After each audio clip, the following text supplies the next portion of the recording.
Hello and welcome to Real Hi-Fi Help. Well, it's time for the Sennheiser HD 800 headphone, and from one of the big authorities from the olden days, Inner Fidelity. He used to make a lot of headphone reviews. He's now retired, but I just think that what he says is quite interesting.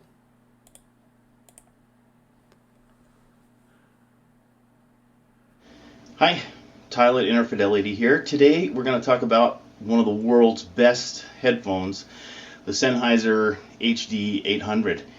About 7 years ago now, I was in Germany and visited the Sennheiser factory, and which was about 4 years prior to the introduction of this headphone, and they were already hard at work on it.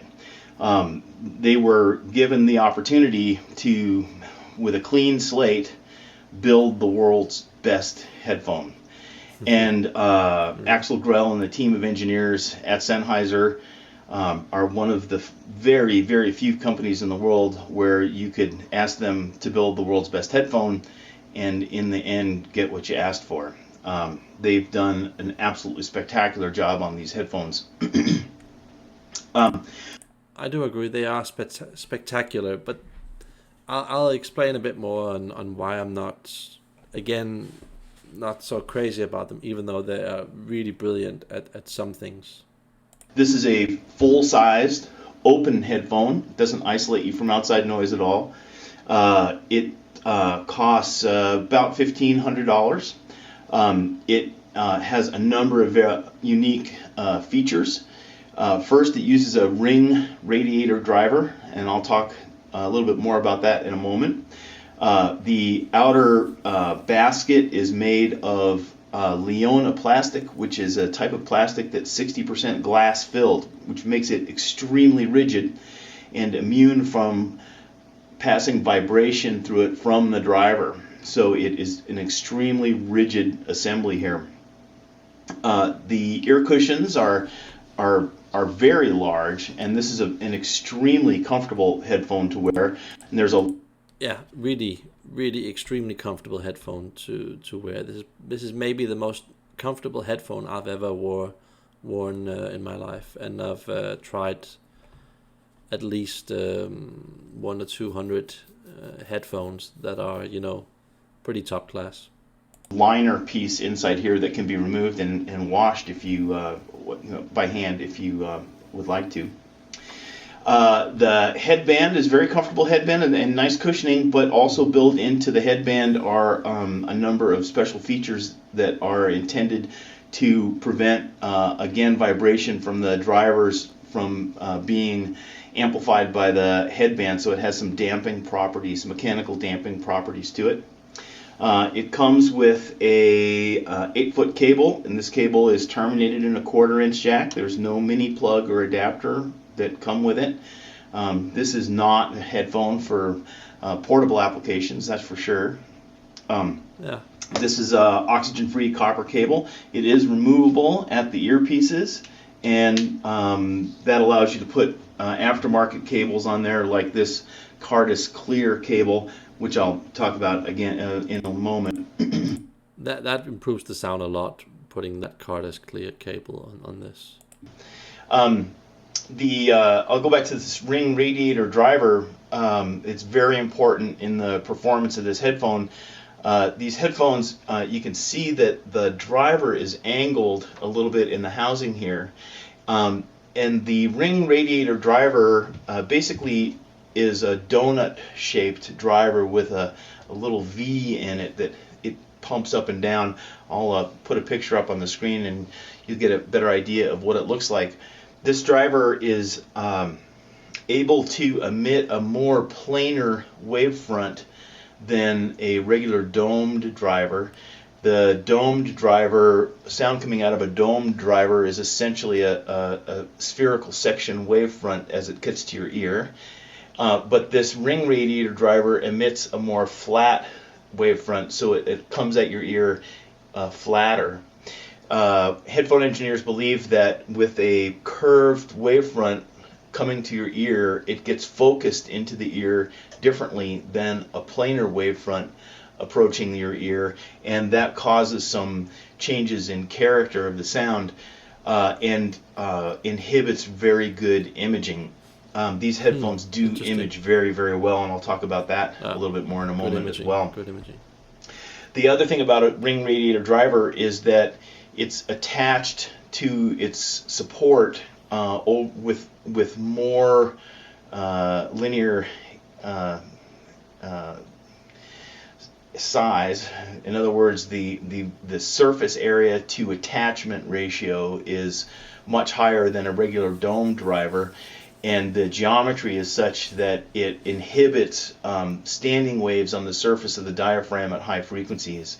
One of the things that I saw when I was at the factory were some lasers that were set up to stroboscopically image the surfaces of diaphragms and to observe breakup of the diaphragms. And the engineers, of course, were very, very interested in reducing driver breakup on these headphones, and came up with the idea of using a ring radiator.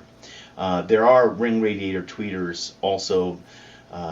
VIFA makes one, and a couple of the people make these ring radiator tweeters. So this is a technology that's around, but to my knowledge is the first time used in a headphone. The sound of these headphones is simply spectacular. The transient response that I see on the square waves and impulse response is extraordinary. The ability of these headphones to project an image in a coherent, airy, open sound is unmatched, or at least in terms of imaging, unmatched in my experience. Yeah, I have to say, imaging and big soundstage and stable volume control is basically the strength of this headphone. Great separation, really great separation. When this came to market, when was that? 2008, 9, 10, something like that. It really blew a lot of stuff away, and people wanted that sound. It was so clear, it was so stable, there was a lot of separation. The soundstage was just like the biggest thing ever at this point. And I agree with that. In terms of imaging, I think it's significantly superior to the Stax SR009, which probably is the best sounding headphone in the world, in my opinion. It is one of the better headphones in the world. I also put it on my top 10 list. I think so.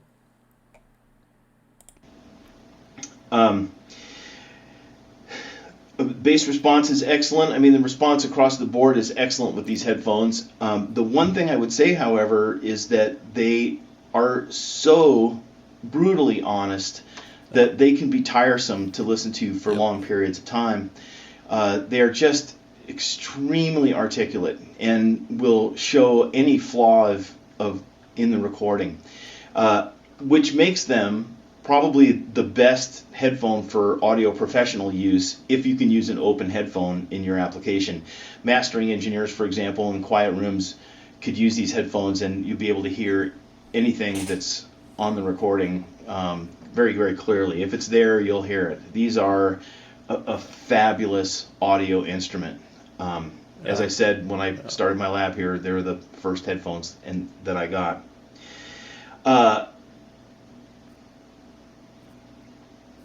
For audiophiles, they're also a fabulous headphone. A lot of audiophiles use this headphone heavily, but because of its truthfulness,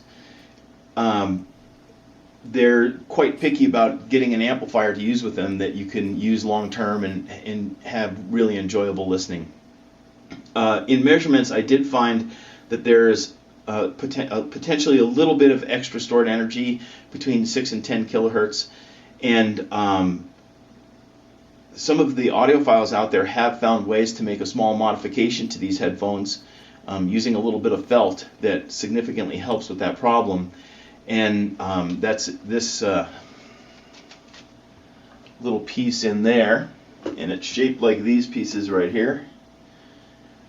and I've been experimenting a lot with this modification over the past few days, and will shortly be posting instructions on how to do this modification on Inner Fidelity. It'll be my next post, so you'll be able to take a look at that soon. I've tried that modification, one that's better than that, and Super DuPont mod is it called. It helped control the treble, so you didn't have that harshness to it. But I have to say, it's when you do that, you also at the same time suppress the sound a bit, so it isn't quite as free and less natural. And these are headphones that are a bit dead, a bit boring, a bit gray, and pretty mechanical in sound. I mean, they're awesome in regards to sound effects, and having headphones on for like 2, 3, 4, 5, maybe even 10 hours in a day, you know, they don't fatigue at all, and they are really impressive and cool. And it's like I said with the 820 headphones, it's a bit like having Macintosh gear, you know, the same things that they do to the sound. So very cool, just can't really play music, you know, can't play natural, doesn't really have any emotional intelligence, because it just feels like it's lacking proper, what's it called, proper components, you know, like the cordless cable, you know. I feel that when you get a headphone like this for this price, you at least need a cordless headphone with it for the price. I mean, come on, you know. The sound is extremely empty with the standard cable. When you put this thing on, immediately it just takes, I mean, half of the faults of the headphone just disappear just by doing this. But also, you need to find a pretty good, probably a tube amplifier, in order to make this sound very nice. And I'll show you how to make these felt pads for the inside of your Sennheiser HD800s. Audiophiles tend to want to use these with tube amps to lush them up a little bit and to make them sound a little bit smoother.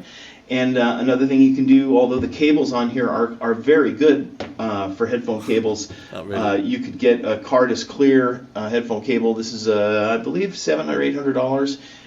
It's a very, very nice cable, and like most Cardis cables, it's a very smooth sounding cable, and so I like to use it with the Sennheiser HD800 quite a bit. That's a lot of money for a cable. All in all, I not only highly recommend these headphones, but these were really the first headphones to go on my wall of fame. They are my primary reference headphone. I simply wouldn't be without them. If you want to have the best dynamic headphone in the world, I highly recommend them. I think they're absolutely terrific. So thanks, Sennheiser, for having the courage to decide to make the world's best headphone. You've done a fabulous job. World's best headphone? No, far from it. But it's a very good value headphone if you're into hi-fi and you want that Macintosh type of sound. It's for people who want that, and it's for people who go on Tidal and on their Wi-Fi and listen to modern beat-driven music, Drake, Daft Punk, stuff like that. But it's not for people who really want to connect with the music and have the most natural and realistic experience. There you need to go to Abyss or these headphones, or even Focal, and still do some cable upgrading and proper amp pairing for it to sound really good. But there is a lot of potential. This is a headphone that really reacts a lot to whatever you do on your system. So that's why I wanted to cover it. Also because I've owned it before and I've listened to it a couple of times. And this actually sounds pretty damn good on Macintosh gear, because it just has that Macintosh type of sound. So very interesting review. And that's what I have to say. Remember to leave a like and subscribe.